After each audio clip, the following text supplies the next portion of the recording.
Hello everyone, welcome to Sense Techie.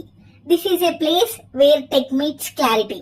So మనం previous వీడియోలో database అంటే ఏంటి, డేటా అంటే ఏంటి, ఎస్క్యూఎల్ అంటే ఏంటో తెలుసుకున్నాం. ఇప్పుడు మనం ఒరాకిల్ గురించి నేర్చుకుందాం. ఇక్కడ Oracle is nothing but it's a relational database management software. So it is simply known as RDBMS. RDBMS అనేది ఎందుకు యూజ్ అవుతుంది అంటే డేటా అనేది టేబుల్స్ ఫార్మాట్ లో స్టోర్ చేసుకుంటుంది. ఇక్కడ మనం ఒరాకిల్ ని యూజ్ చేసుకొని డేటా అనేది టేబుల్ ఫార్మాట్ లో స్టోర్ చేసుకోవచ్చు. అండ్ ఆల్సో మనం డేటా పైన ఏదైనా మ్యానిపులేషన్స్ చేయొచ్చు. Like manipulation means inserting, deleting and updating. ఈ ఆపరేషన్స్ అనేవి మనం డేటా మీద చేయొచ్చు. అండ్ ఆల్సో మనం ఒరాకిల్ సాఫ్ట్వేర్ ని యూజ్ చేసుకొని డేటాను రిట్రీవ్ చేసుకోవచ్చు. ఇక్కడ మనం ఇన్సర్ట్, అప్డేట్, డిలీట్ గురించి నేర్చుకుందాం. సో ఫస్ట్ ఈ 3 కమాండ్స్ చూడాలి అంటే మనకు ఒక టేబుల్ కావాలి. Example table. నేను ఇక్కడ ఎంప్లాయీ టేబుల్ అనేది తీసుకుంటున్నాను. Table is nothing but combination of rows and columns. ఇక్కడ మనం ఈ టేబుల్లో ఎంప్లాయీ ఐడి అనేది ఒక column, employee name and also employee salary తీసుకుంటున్నాం. ఎంప్లాయీ ఐడిలో already existing data 1001, 2, 3 and names వచ్చి ఏబిసి ఎట్సెట్రా అనేవి ఇచ్చేసాం మనం. ఇక్కడ మనం ఫస్ట్ ఇన్సర్ట్ కమాండ్ వాడితే నేను 1004 అనేది ఇన్సర్ట్ చేయాలి.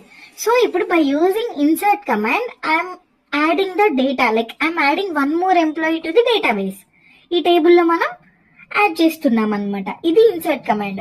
అప్డేట్ కమాండ్ ఏంటి అంటే ఆల్రెడీ ఏ అనే పర్సన్ కి 15,000 శాలరీ అనేది మనం మెన్షన్ చేసాం.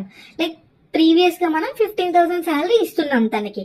But based on his experience and his work we are like మనం శాలరీ అనేది ఇంక్రీజ్ చేస్తున్నాం అనమాట.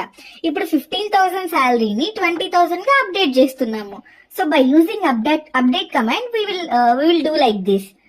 And then delete command. Delete command మన అందరికీ తెలిసిందే. లైక్ ఇప్పుడు ఏదైనా ఇన్ఫర్మేషన్ అనేది డిలీట్ చేయాలి అంటే మనం డిలీట్ కమాండ్ యూజ్ చేస్తాము. బేసిక్ గా డిలీట్ అనేది ఎప్పుడు యూజ్ చేస్తామంటే ఒక ఎంప్లాయీ అనేది ఆర్గనైజేషన్ నుంచి లీవ్ అయిపోయినప్పుడు లేదా రిజైన్ చేసినప్పుడు అండ్ వాళ్ళ వర్క్ కి రానప్పుడు మనం డిలీట్ కమాండ్ యూజ్ చేసి వాళ్ళ ఐడెంటిటీ ప్రూఫ్స్ లైక్ వాళ్ళవన్నీ డిలీట్ చేసేస్తాం. అండ్ బేసిక్ గా ఒరాకిల్ అనేది సెకండ్ వర్షన్ 1979 లో రిలీజ్ చేశారు. అండ్ ఆల్సో మనకు ఒక డౌట్ రావచ్చు, ఫస్ట్ వర్షన్ ఎప్పుడు రిలీజ్ చేశారు అని. ఫస్ట్ వర్షన్ అనేది అసలు వాళ్ళు మార్కెట్ లోకి రిలీజ్ చేయలేదు. సెకండ్ వర్షన్ మాత్రమే 1979 లో రిలీజ్ చేశారు. అండ్ లేటెస్ట్ వర్షన్ వచ్చేసి 23 AI. ఇంకొక మెయిన్ పాయింట్ ఏంటి అంటే ఒరాకిల్ ఫస్ట్ వర్షన్ నుంచి 8th వర్షన్ వరకు మనకి ఇంటర్నెట్ కి సపోర్ట్ చేయవు. ఎందుకంటే 1990s లో ఇంటర్నెట్ అనేది ఇంట్రడ్యూస్ చేశారు. బిఫోర్ అంటే ఇంటర్నెట్ ఇంట్రడ్యూస్ చేయక ముందే మనకి ఒరాకిల్ అనేవి సాఫ్ట్వేర్స్ అనేది రిలీజ్